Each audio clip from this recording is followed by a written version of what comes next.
Hi everyone, here we've got HTC Desire 21 Pro, and let me share with you how to activate, how to enable the demo mode on this device. So firstly, let's enter the settings, and here we have to scroll down to the very bottom and tap on System.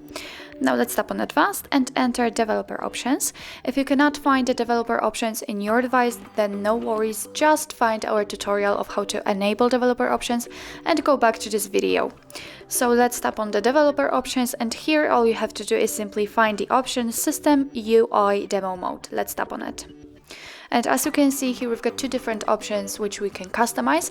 Firstly, we have to actually turn on the demo mode. So simply tap on the switcher here, and actually nothing happened, because if you'd like to see the changes, you have to show the demo mode.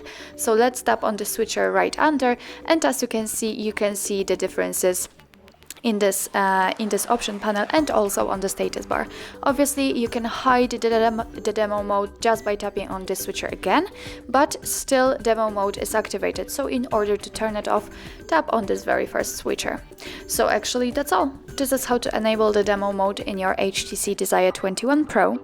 Thank you so much for watching. I hope that this video was helpful, and if it was, please hit the subscribe button and leave the thumbs up.